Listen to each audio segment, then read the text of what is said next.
ಸಮ್ಮಿಶ್ರ ಸರ್ಕಾರ ಅಳಿವಿನಂಚಿನಲ್ಲಿದೆ. ಸರ್ಕಾರ ಕೊನೆ ಕ್ಷಣಗಳನ್ನ ಎದುರು ನೋಡ್ತಿದೆ. ಕುಮಾರಸ್ವಾಮಿ ಅವರನ್ನ ಸಿಎಂ ಅಂತ ಅವರು ಭಾವಿಸಿಲ್ಲ. ಕಾಂಗ್ರೆಸ್ಸಿಗರಿಗೆ ಸಿದ್ದರಾಮಯ್ಯನವರೇ ಸಿಎಂ ಆಗಿದ್ದಾರೆ. ಸರ್ಕಾರದಲ್ಲಿ ಲಂಚ, ಕಮಿಷನ್ ಹಣ ಸಂಗ್ರಹಕ್ಕಾಗಿ ಕಚ್ಚಾಟ ಶುರುವಾಗಿದೆ ಅಂತ ಚಿತ್ರದುರ್ಗದಲ್ಲಿ ಬಿಜೆಪಿ ಶಾಸಕ ಶ್ರೀರಾಮುಲು ಸರ್ಕಾರದ ವಿರುದ್ಧ, ಮೈತ್ರಿ ಸರ್ಕಾರದ ವಿರುದ್ಧ ವಾಗ್ದಾಳಿಯನ್ನ ನಡೆಸಿದ್ದಾರೆ. ಮೈಸೂರಿನಲ್ಲಿ ಮಹಿಳೆ ಮೇಲೆ ಸಿದ್ದರಾಮಯ್ಯ ಕೋಪ ತಾಪ ವಿಚಾರಕ್ಕೆ ಸಂಬಂಧಪಟ್ಟಂತೆ ರಾವಣಾಸುರನಲ್ಲಿರೋ ಎಲ್ಲಾ ಗುಣಗಳು ಸಿದ್ದರಾಮಯ್ಯರ ಬಳಿ ಇವೆ. ಸಿದ್ದರಾಮಯ್ಯ ವಿರುದ್ಧ ಶ್ರೀರಾಮುಲು ವಾಗ್ದಾಳಿಯನ್ನ ನಡೆಸಿದ್ದಾರೆ. ಮೈತ್ರಿ ಸರ್ಕಾರದಲ್ಲಿ ಕಚ್ಚಾಟ ಶುರುವಾಗಿದೆ, ಕಮಿಷನ್ ಹಣದ ವಿಚಾರವಾಗಿ ಕಚ್ಚಾಟ ಶುರುವಾಗಿದೆ ಅಂತ ವಾಗ್ದಾಳಿ ನಡೆಸಿದ್ದಾರೆ. ಮೈತ್ರಿ ಸರ್ಕಾರ ಕೊನೆ ದಿನಗಳನ್ನ ಎಣಿಸ್ತಿದೆ ಅನ್ನುವಂತಹ ಪ್ರತಿಕ್ರಿಯೆಯನ್ನ ನೀಡಿದ್ದಾರೆ. ಲಂಚ ಮತ್ತು ಕಮಿಷನ್ ಹಣ ಸಂಗ್ರಹಕ್ಕಾಗಿ ಈಗಾಗಲೇ ದೋಸ್ತಿಗಳಲ್ಲಿ ಕಚ್ಚಾಟ ಶುರುವಾಗಿದೆ ಅನ್ನುವಂತಹ ವಾಗ್ದಾಳಿಯನ್ನ ಬಿಜೆಪಿ ಶಾಸಕ ಶ್ರೀರಾಮುಲು ನಡೆಸಿದ್ದಾರೆ.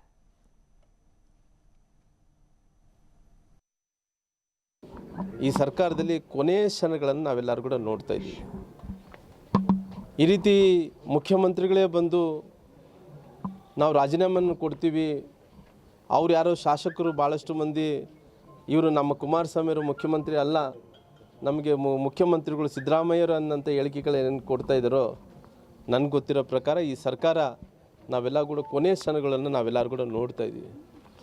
ಪ್ರಾಯಶಃ ನಮ್ಮೆಲ್ಲರೂ ಕೂಡ ಇವತ್ತು ಮುಂದೆ ಭಾಳಷ್ಟು ಲೋಕಸಭೆ ಚುನಾವಣೆಗಳು ಭಾಳಷ್ಟು ಹತ್ತಿರದಲ್ಲಿದ್ದಾವೆ. ಈ ಹತ್ತಿರದಲ್ಲಿರೋಂಥ ಟೈಮಲ್ಲಿ ಇದು ಎದಕ್ಕೋಸ್ಕರವಾಗಿ ಗೊಂದಲ ಆಗ್ತಾಯಿದೆ.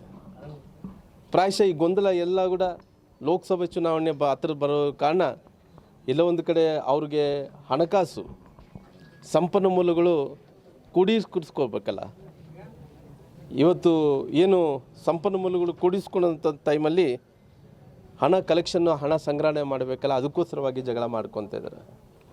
ಯಾವ್ಯಾವ ಇಲಾಖೆಯಲ್ಲಿ ಯಾರ್ಯಾರು ಮಾಡ್ಕೋಬೇಕು, ಒಂದು ಈ ವರ್ಗಾವಣೆ ಎಲ್ಲ ಕೂಡ ಕುಮಾರಸ್ವಾಮಿ ಅವರು ಕುಟುಂಬದ ಹಿಡಿತದಲ್ಲಿ ಇಟ್ಕೊಂಡಿದ್ದಾನೆ. ಸಾಕಷ್ಟು ಮಂದಿ ಆ ಶಾಸಕರೆಲ್ಲ ಕೂಡ ಅಸಮಾಧಾನಗೊಂಡಿದ್ದಾರೆ.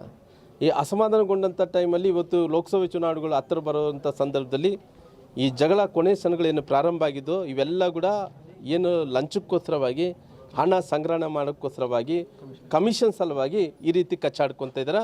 ನಾವೆಲ್ಲ ಕೂಡ ಕೊನೆ ಕ್ಷಣಗಳು ನೋಡ್ತಾ ಇದ್ದೀವಿ. ಈ ಕೊನೆ ಕ್ಷಣಗಳಲ್ಲಿ ಯಾವತ್ತು ಯಾವ ಸಮಯಕ್ಕೆ ಬೇಕಾದರೆ ಇದು ಸರ್ಕಾರ ಬಿದ್ದು